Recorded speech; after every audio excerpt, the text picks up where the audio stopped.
আলহামদুলিল্লাহ ওয়াকাফা ওয়া সালামুন আলা ইবাদিহিল্লাযীনা ইসতাফা আম্মা বা'দু ফাআউযু বিল্লাহি মিনাশ শাইতানির রাজীম বিসমিল্লাহির রহমানির রহিম মা সালাকাকুম ফি সাকার قالوا لم نكن من المصلين ولم نكن نطعم المسكين وكنا نخوض مع الخائضين وكنا نكذب بيوم الدين حتى أتانا اليقين وقال النبي صلى الله عليه وسلم من تواضع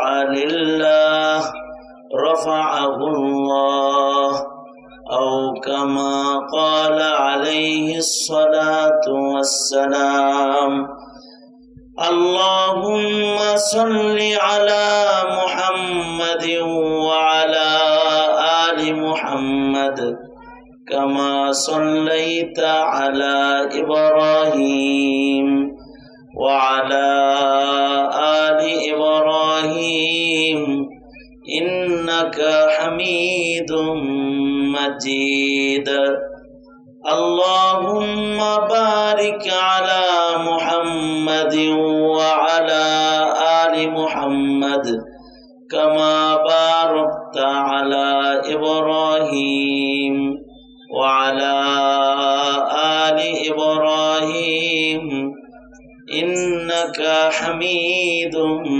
مجيد بلغ العلا بكماله كشف الدجى بجماله حسنت جميع خصاله صلوا عليه وآله بلغ العلا بكماله كشف الدجى بجماله حسنت جميع خصاله صلوا عليه وآله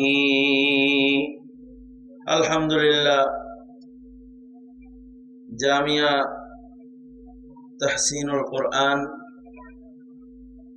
আয়োজিত পাগড়ি প্রদান মাহফিল ওয়াজ মাহফিল বার্ষিক সম্মেলন মাহফিলের মুহতারাম সাদার উপস্থিত হাজরাত বুজুর্গ উলামায়ে কেরাম সম্মুখপানে সমবেত দিন প্রিয় ইসলাম প্রিয় দিনদার ইমানদার মুমিন মুসলমান ভাইরা বুড়া বাবারা যুবক ভাইরা পর্দার আড়ালের মা বোনেরা আল্লাহর দরবারে শুকর আল্লাহ তাআলা আমাদেরকে দ্বীনি নসিহতের মজলিসে উলামাদের সোহবতে জান্নাতের বাগানে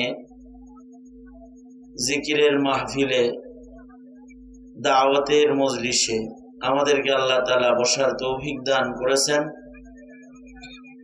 মালিকের দরবারে শুকরিয়া আদায় করি, কালিমাতুশ শুকর পড়ি, জবান খুলে মুহাব্বতের সাথে ভক্তি ভরে সমস্বরে আওয়াজ করে সকলে মিলে বলুন আলহামদুলিল্লাহ। বিকাল থেকে শুরু করে যোগ্য বুজুর্গ আলেম ওলামারা বয়ান করেছেন। হাফেজ মাওলানা রেজাউল করিম নাটোরি, মুফতি কামরুজ্জামান সাহেব আলোচনা করেছেন। বিশেষভাবে আপনাদের সকলের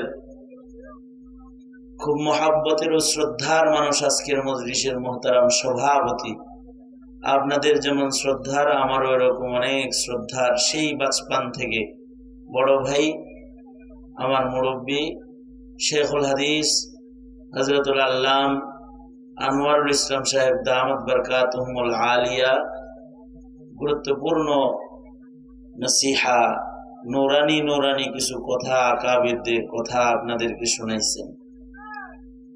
সবার শেষে পাগড়ি প্রদান শেষে আমি আপনাদের সামনে বসে গেছি। সংক্ষেপে দুটি কথা আপনাদের সামনে বলবার ইরাদা। আল্লাহ তাআলা কিছু উপকারী কথা আপনাদের কানে পৌঁছে দেওয়ার তৌফিক দান করেন। আপনারা বলুন আমিন। পৃথিবীতে যত মানুষ আছে, এই মানুষের ভেতরে প্রাথমিকভাবে কিছু মানুষ নিশ্চিত জান্নাতি, কিছু মানুষ নিশ্চিত জাহান্নামী। যাদের ঈমান আছে তারা নিশ্চিত একদিন একদিন তারা জান্নাতে যাবে, জান্নাতি। আর যাদের ঈমান নাই তারা নিশ্চিত জাহান্নামী। তবে ঈমানদারদের সমাজে বসবাস করেও, দুনো হাত উপরে তুলেন তো, হাত তোলেন, সোজা করেন, এক হাত তুলছেন কে? আঙুল খুলেন, নাড়াচাড়া দেন, জবান খুলে বলেন আল্লাহু আকবার, আরো জোরে করে বলেন আল্লাহু আকবার, বলেন সুবহানাল্লাহ, আলহামদুলিল্লাহ, লা ইলাহা ইল্লাল্লাহ, আল্লাহু আকবার, আল্লাহু আকবার। এই যেমন আমার দিকে ছিলেন, একটু খেয়াল করেন, খুব সংক্ষেপে কিছু কথা। ওয়াজ 12টা পর্যন্ত আপনারা শোনার পরে দেখেন না ডান পাশে, ওয়াজ শোনার দরকার নেই। তা এতক্ষণ পর্যন্ত ওয়াজ শোনার পরে আপনারা মোটামুটি ভরা, পেট ভরা অবস্থায় বেশি খাওয়ান যায় না। তাই সংক্ষেপ করেই কিছু বলার এরাদা। ভাইজান তো আমার কথা মহাব্বতের কারণে বলে, আপনাদের কত কিছু বলল। আল্লাহ তাআলা ওনার কথাগুলো যা বলছেন এগুলো সব কবুল করে নেন, বলেন আমিন। আল্লাহ কবুল করে নিলে তো আর সমস্যা নেই, হ্যাঁ, ঠিক না? তা আল্লাহ তাআলা আপনাদেরকে অনেক ভালো কথা শুনাইছেন এ পর্যন্ত, পেট ভরা। তাই সংক্ষেপে তো কিছু মনোযোগ আকর্ষণ করছি, এদিকে খেয়াল করেন। কি বললাম? প্রথমেই বললাম পৃথিবীতে যত মানুষ আসছে আসবে প্রথম দুই ভাগ। কয় ভাগ? একদল যেমন নিশ্চিত জাহান্নামে, তারা হলো যাদের ঈমান নাই। বলেন কি নাই? বলেন কি নাই? ঈমান নাই। এরা কই যাবে? কিন্তু যাদের ঈমান আছে, ঈমান যাদের আছে এরা জান্নাতে যাবে। ঈমানদার হওয়ার পরেও কিছু কিছু দোষের কারণে কেউ কেউ জাহান্নামের আগুনে নিক্ষিপ্ত হবে। মুসলিম সমাজে বসবাসের পরেও, মুসলিম ঘরে, ঈমানের ঘরে জন্ম নেওয়ার পরেও।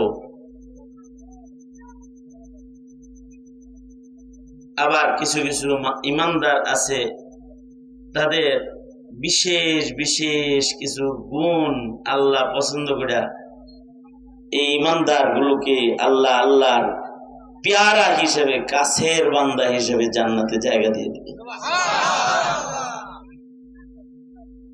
আর কিছু ঈমানদার আছে এরা জান্নাতের মালিক, কিন্তু কিছু দোষ আছে, দোষের কারণে দোজখে চলে যাবে, আবার গুণের কারণে আল্লাহর কাছে চলে যাবে। ঈমানদার হওয়ার পরেও এমনও দোষ আছে যে দোষের কারণে দোজখী হয়ে যায়। কখনো কখনো নিশ্চিত দোজখী, চিরস্থায়ী দোজখী হয়ে যায়, কখনো কখনো অস্থায়ী দোজখী হয়ে যায়। যে সকল কারণে কখনো কখনো নিশ্চিত অথবা অস্থায়ী দোজখে চলে যায় ঈমানদার, যে সকল দোষের কারণে, তার ভেতরে 1 নাম্বার দোষ হলো বেনামাজি হওয়া। 1 নাম্বার দোষ কি? হ্যাঁ, ময়দানে মাহশার যেদিন শুরু হবে, তো বিচারের পরে কিছু মুমিন জাহান্নামে যাবে, তো মুমিনরা জান্নাতি, মুমিনরা জান্নাত থেকে জাহান্নামী মুমিনদের ডাকবে আর বলবে, এই আব্দুর রহমান, রে তুই না আমাগো মুসলিম গ্রুপের লোক, মুসলমানের দলের লোক, আমার খালাতো ভাই লাগস, আমি এলাম জান্নাতে, তুই জাহান্নামে কেমনে পড়লি? জান্নাতি জাহান্নামী সংলাপ কোরআনে বর্ণিত আছে। জান্নাতি আর জাহান্নামীরা কথা বলবে। জান্নাতীরা জান্নাত থেকে জাহান্নামের মুমিনদেরকে দেখবে। আশ্চর্য জান্নাতীদের চোখ, সুবহানাল্লাহ, জোরে করে বলেন।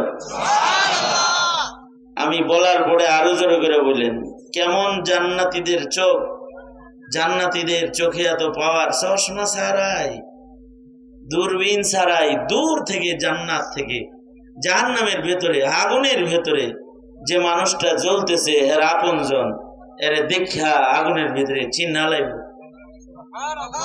চোখ দিয়ে দেখিয়েছিল কিরে ওই খালাতো ভাইরে দেখা যায় রে, চিনে ফেলবে। আজব তার মুখের পাওয়ার, জান্নাতি বান্দার মুখের পাওয়ার এত। এখন যদি বিদ্যুৎ চলে যায় অথবা মাইক কানেকশন ডিসকানেক্ট হয়, আমার সামনে যারা আছেন তারা আমার কথা শুনবেন না, ওই দূরে যারা বসে আছে তারা কিছুই শুনবে না। কিন্তু জান্নাতি বান্দার জবানের আওয়াজ, সাউত এত আলী, এত উঁচা আওয়াজ হবে, জান্নাত থেকে দাঁড়ায়া জাহান্নামের তার পরিচিত ভাইকে ডাকবে আর বলবে, আয় আব্দুর রহমান, ওই আব্দুর রহিম, এই যে মুখ দিয়া যে ডাক দিবি।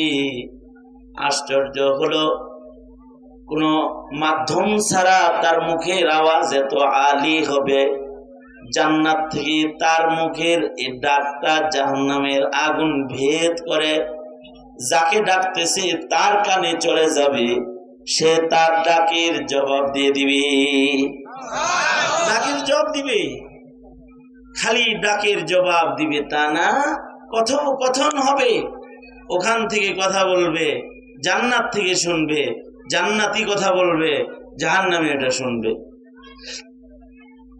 জান্নাতির কানের পাওয়ার, দোজখের ভিতরে একজন বলতেছে এটা শুনবে, আবার তার মুখের পাওয়ার এটা, সে বলবে ওই দোজখ পর্যন্ত তার মুখের আওয়াজ চলে যাবে। তো ডেকে বলবে, কিরে এক গ্রামে না ছিলাম, গ্রামের নাম কি? নিকলা। মাদ্রাসার পাশে না দক্ষিণ পাশে তোর বাড়ি, উত্তর পাশে আমার বাড়ি, তুই কেমনে দোজখে গেলি রে? বলবে, মা সালাকাকুম ফি সাকার। এই মুমিন, মুসলমানের দলের সদস্য হওয়ার পরে দোজখে গেলা কেমনে? সে উত্তরে বলবে, কিছু দোষের কারণে আইছি দোজখে। মুমিন কিন্তু কিছু দোষ আছে, দোষের কারণে দোজখের মধ্যে নিক্ষিপ্ত হয়ে গেছে। তার এক নাম্বার দোষ, আলু লাম নাকু মিনাল মুসাল্লিন। বলবে যে আমি তো দুনিয়াতে নামাজ পড়ি নাই। বহুত পাবলিক আছে এরা ওয়াজ শুনে কিন্তু নামাজ পড়ে না। আপনাদের গ্রামে নাই? আছে? আমি এমনও আয়োজক পাইছি, আয়োজক যে ওয়াজের আয়োজন করছে, চান্দা দিছে, মেহনত করছে, হেরে জিগাইছি 11টার দিকে, মনে করেন বয়ান শেষ করে, ভাই এসব নামাজ পড়ছেন? সন্দেহ হয়েছে, জিগাইছি, না হুজুর। কি লেগে পড়েন নাই? ব্যস্ত ছিলাম। মাগরিব পড়ছিলেন? না হুজুর। এসাও পড়ে নাই, মাগরিবও পড়ে নাই। ওয়াজের আয়োজন, ওয়াজ করায়, ওয়াজ শোনে, ওয়াজের জন্য খাটে, নামাজ পড়ে না। মসজিদের কাছে বাড়ি, আজান শোনে, নামাজিকে দেখে, মসজিদে যায় না। অথচ কেউ যদি খালি 5 বেলা মসজিদে যায়, মসজিদে যদি তার হৃদয় ঝুলে, ফজিলত কত! ময়দানে মাহশারে সে আরশের ছায়া পাবে। আল্লাহু আকবার বলে। কিসের ছায়া পাবে? আরশের ছায়া পাবে। কলবুহু মুআল্লাকুন বিল মাসাজিদ। ওই 7 প্রকারের ভেতরে সে ঢুকে পড়বে যে যার কলবটা মসজিদে ঝুলন্ত, সে আরশের ছায়াওয়ালা 7 গ্রুপের এক গ্রুপের সদস্য হয়ে যাবে। তাহলে মুমিন হয়ে নামাজ না পড়া এটা দোজখে যাওয়ার কারণ। দোজখে যাইতে চাই কেউ? হ্যাঁ, নামাজ আর কাজা হবে? যোগ বেড়ে মনে মনে করতেছে, হুজুর বই যে কি ওয়াজ শুরু করছে, আর কোন ওয়াজ নাই? ওয়াদা করেন, বলেন ইয়া আল্লাহ, হাত তুলে ওয়াদা করেন, ফেরেশতারা দেহ গাবে, বলেন ইয়া আল্লাহ। এরকম এরকম করেছে, এরকম করেছে, সোজা সোজা স্বাচ্ছন্দ্য চিত্তে দিল থেকে ইয়া আল্লাহ ওয়াদা করিতেছি আর কোনদিন ইচ্ছাকৃত নামাজ কাজা করব না ইনশাআল্লাহ। চিল্লে আমি বলবো আস্তে, আপনারা বলবেন জোরে, জোরে বলেন ইনশাআল্লাহ। কারণ কি, নামাজ না পড়লেও কই যাইতে হবে? হ্যাঁ, জাহান্নামের ভেতরে কি থাকা যাইব? এক আধ বছর থাকা যাইব নাকি? এক মুহূর্ত কি দোজখের আগুন বরদাস্ত করার যোগ্যতা আমাদের আছে? দুনিয়ার বাতির ভেতরে এক মুহূর্ত আঙ্গুল রাখার যোগ্যতা নাই, তাহলে দোজখের আগুনে থাকার যোগ্যতা আছে? যেহেতু মুমিন, আল্লাহ তাআলা ইমানদার বানাইছে, মুসলমানের ঘরে জন্ম দিয়েছে, মুসলিম দেশের নাগরিক বানাইছে, শুকরিয়া আদায় করব, 5 ওয়াক্ত নামাজ পড়ব। নামাজ না পড়ে দোজখের খাতায় নাম লেখাবো না। এটা একটা দোষ। আর একটা দোষ হলো ওয়ালাম নাকুন নুতঈমুল মিসকিন, যাকাত না দেওয়া, গরিবরে খানা না খাওয়ানো। ইমানদার হওয়ার পরেও নামাজ পড়ে, হজ করে, উমরা করে, হিসাব করে যাকাত দেয় না, মিসকিনের হক নিজে খায়। যদি এমন বদ খাসলত কারোর থাকে, ভালো হয়ে যান। সব কাম চলে, খালি গরিবের হক আদায় করতে কষ্ট। অর্থ দুনিয়ার কত কাজে ব্যয় করে, যখনই মাদ্রাসায় চান্দা চায় তখন খালি হাত কসলায়, আছে না? হ্যাঁ, মনে মনে গাইলো পারে কাকা, ইন্নালিল্লাহ। অথচ তার কাছে গরিবের যে হকটা আছে, মিসকিনের হক, এই হক এটা তার জন্য হারাম। সে এটা খাইলে পায়খানা খাওয়া যা, ওইটা খাওয়াতা এর চাইতে জঘন্য এটা। যাদের মাল আছে, মালের হিসাব করা, মালের হিসাব করে যাকাত দেওয়া, মিসকিনের হক নিজে না খেয়ালা। গরিব মিসকিনের একটা হক আছে যা প্রত্যেকটা ধনীর ঘরে আল্লাহ তাআলা পাঠাইছে। যাকে ধন দিছে,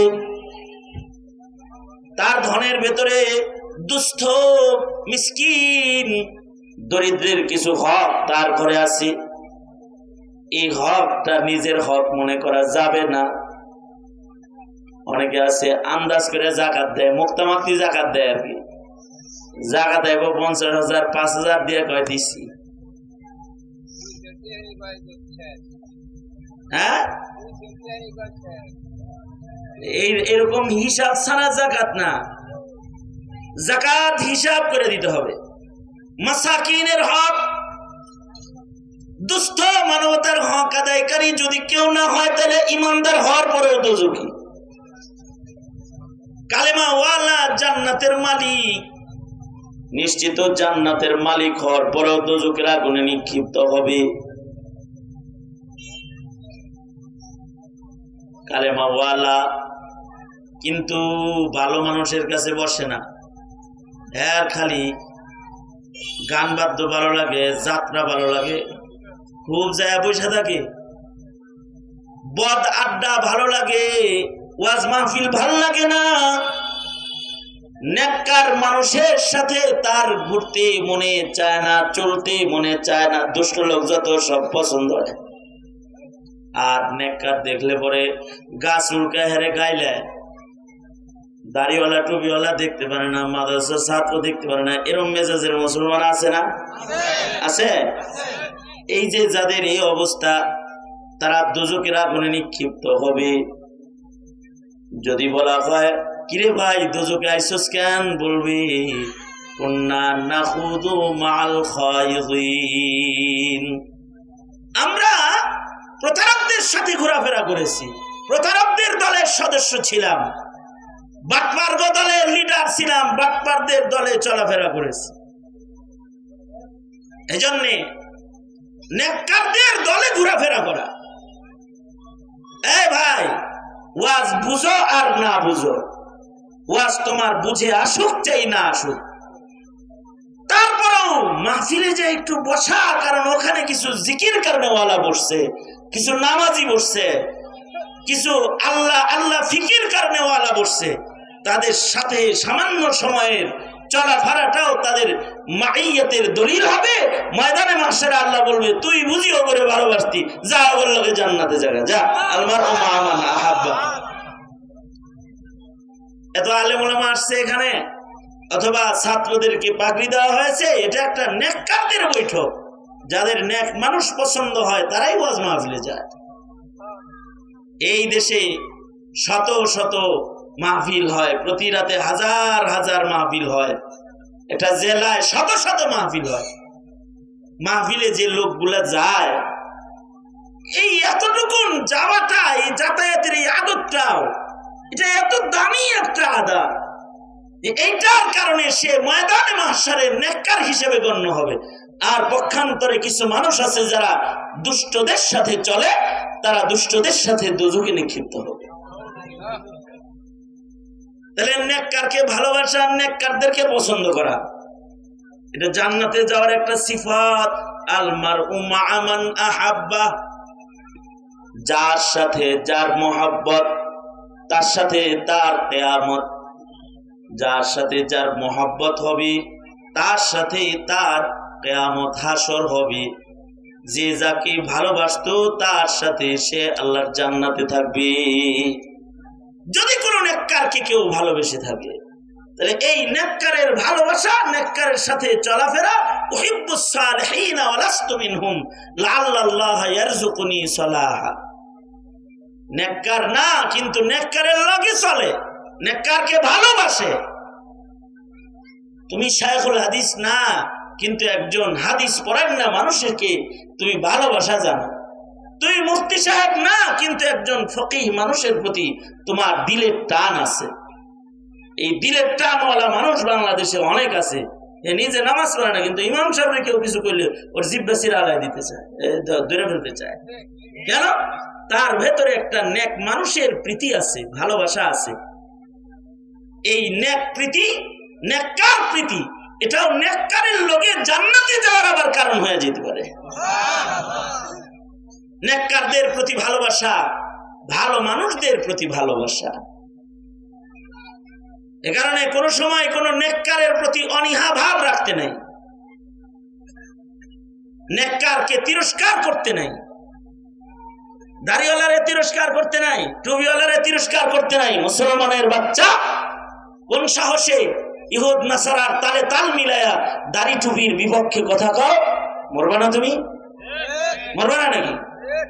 মরবা তো। যেহেতু মরবা, আল্লাহর আদালতে খাড়া হইবা, তো ভালো মানুষগুলোকে পীড়িত রাখো, সম্পর্ক রাখো, দিলের ভিতরে একটু জায়গা তাদের জন্য জায়গা বানাও, তাদেরকে একটু ভালোবাসো।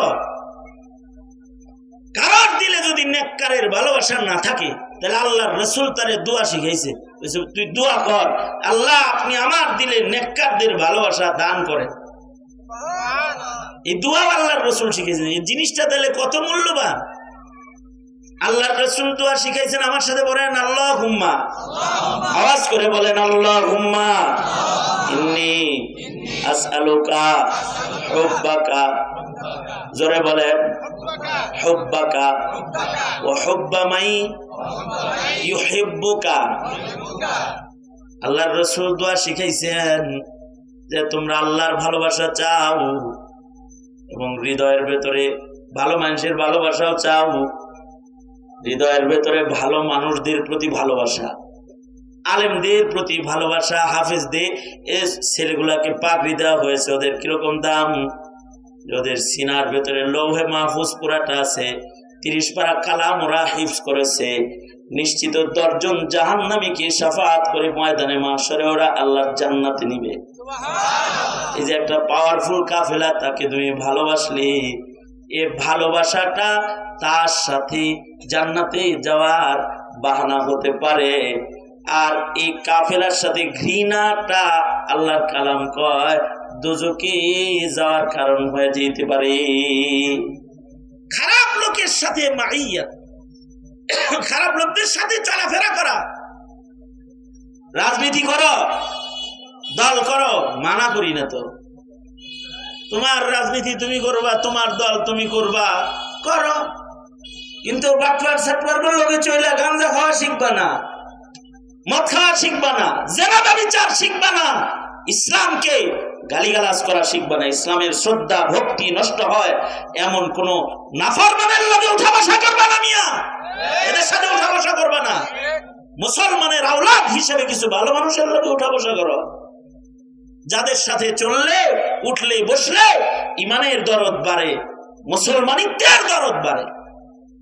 বড় অভাব এখন, 17 কোটি মুসলমানের দেশ বাংলাদেশ।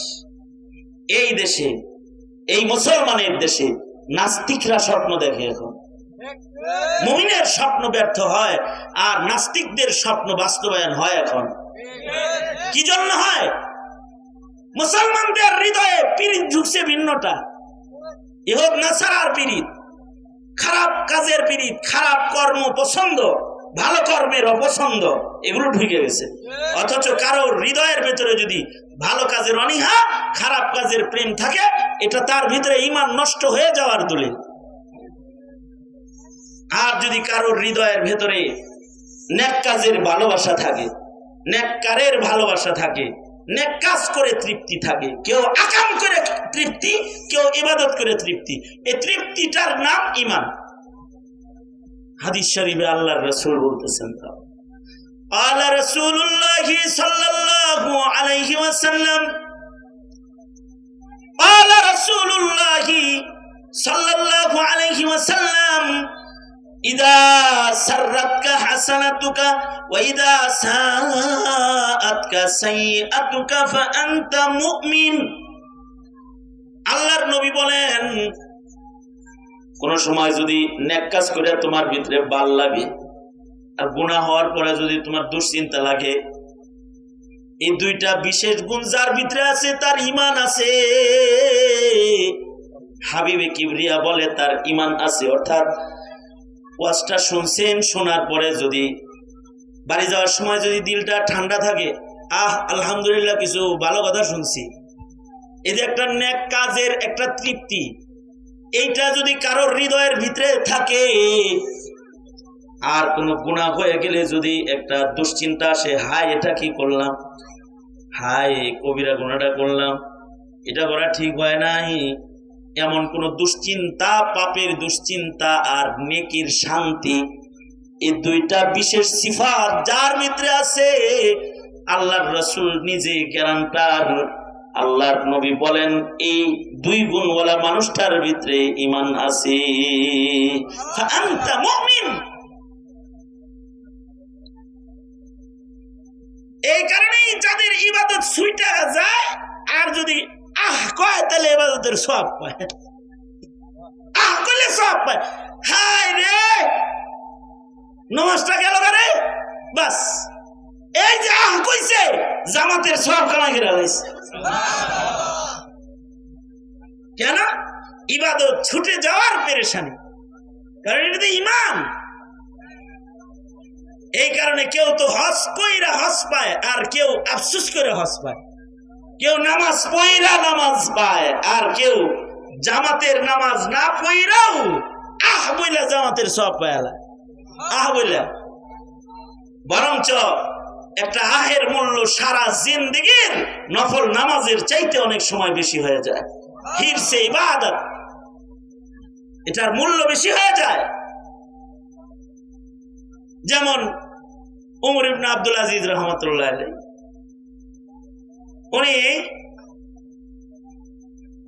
এত বড় এক আবেদ ছিলেন, ইবাদতের একটা খুশবু আছে, ইবাদতের খুশবু, আর গুনার একটা বদবু আছে, গুনার একটা বদবু। ইবাদতের একটা খুশবু আছে, পাপের একটা বদবু আছে। উমর ইবনে আব্দুল আজিজ তো এইরকম নেককার ছিলেন যে ওনার ইবাদতের খুশবু ওনার ঘাম দিয়া বেরিত। ওনার গায়ের জামার সাথে কারোর জামা ধুইলে তার জামার ভেতরেও একটা খুশবু প্রবাহিত হইত ওনার জামার থেকে। এত উঁচা বায়ার এক আবেদ ছিলেন। এইরকম একজন আবেদ, এইরকম একজন আবেদ, তার জীবনে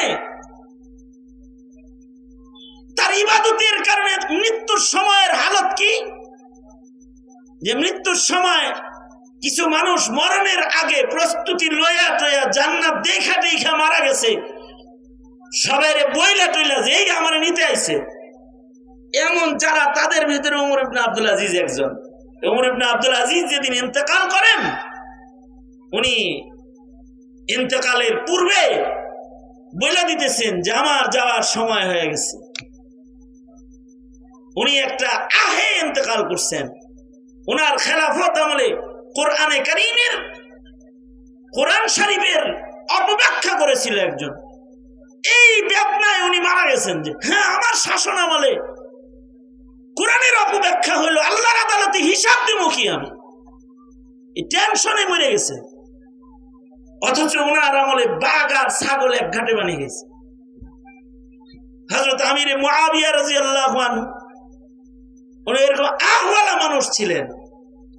একদিন তাহাজ্জুদ পড়তে পারেন নাই, এক ওনাকে এমন বানাইছে যে শয়তান আহের ধাক্কায় মুরিদ হয়ে গেছে। পরে একবার তাহাজ্জুদ জাগনা পাইতেছে না, শয়তান এসে ডাইকে উঠাইতেছে, উঠেন উঠেন, আবার আহু করবেন, কান্নাকাটি করবেন, আবার তো আল্লাহরে ভাও করে নেবেন এক আহ দিয়া, এর যে পয়রা টুরে ভাও করেন। এর অনেক দাম। এ কারণে নেক কাজের প্রতি যে একটা মায়া, এ কারণে ওই